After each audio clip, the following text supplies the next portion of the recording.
and welcome back to the Messy Bookshelf. I'm Jennifer, and today I'm going to be doing my May TBR. I haven't posted a TBR video in quite some time, but I stuck to my TBR pretty well last month, so I'm going to give it another shot. I currently have a few books on the go, so I'm going to start with those, and then I'll work into what I'm planning on hitting up next. After hearing rave reviews all over BookTube, I decided to pick up More Happy Than Not by Adam Silvera. I'm actually currently reading this with a coworker of mine, and we're really enjoying it. I expect great things from this. I've heard great things, and although I'm not very far in, I don't think it's going to take me very long to get through this once I actually sit down and dive in. I am also reading Passenger by Alexandra Bracken. This was on my TBR for last month, which you can view down below. It's actually a post on my blog. I will link that in the description box. I'm not very far in. I'm only about 137 pages in. I think that rounds to about 30% of the book.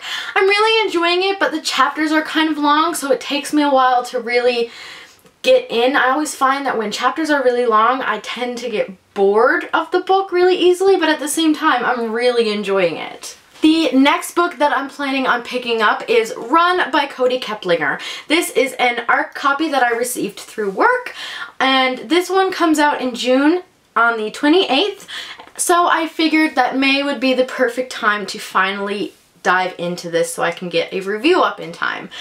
This story is about a couple of girls who end up running away, I think. I don't really know a whole lot about it, but I did really enjoy The Duff by Cody Keplinger, so I wanted to give this a try when it was put on the list. The next book that I'm planning on picking up is A Court of Mist and Fury, but I actually don't have that with me right now because it doesn't come out until tomorrow, and my copy isn't going to be getting shipped until tomorrow. So just on the off chance that I manage to get Run finished before it comes, I'm going to be picking up Clockwork Angel by Cassandra Clare.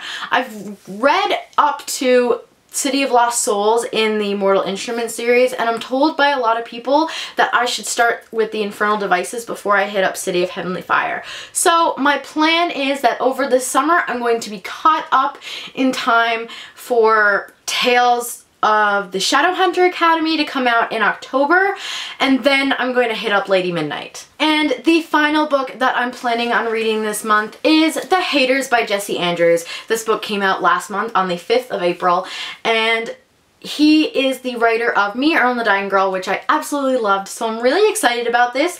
Don't really know a whole lot about it. I try to keep myself away from synopsis because I find if I get really excited about the premise and it disappoints like the rules did, then I don't like the book as much. But if I don't really know what's going to happen, then there's a higher chance that I'll enjoy it a lot more. And the audiobook that I'm currently listening to is I Had a Nice Time and Other Lies I Tell by The Betches. This book is kind of a self-help humor dating book by the girls who brought you, or by the people who brought you Nice is Just a Place in France. I'm about halfway through the book, and it's okay. It's not my favorite thing in the world. I don't think it's really geared towards people who aren't straight or cis. If you don't know what cis means, it basically means you were born male or female. So cis male would be you were born male and you identify as male. Cis female is you were born as female and you identify as female. So if you're anything off the spectrum, or even if you have mental illness, I don't really suggest this book. It's kind of like The Ugly Truth, but where it's real life, it's a little bit more sticky, and I don't think it's the best book in the world, but I'm halfway through, and some things, yes, I can see actually working and being good advice, but other things not so much. So I guess we'll just have to see what I think when it's finished. But those are all the books that I'm planning on reading in May. I don't know if I'm going to get to all of them, specifically Clockwork Angel, but if I don't, it's not a big deal. If I do, awesome. If you like what you see, please hit that subscribe button. I will see you next week. Bye!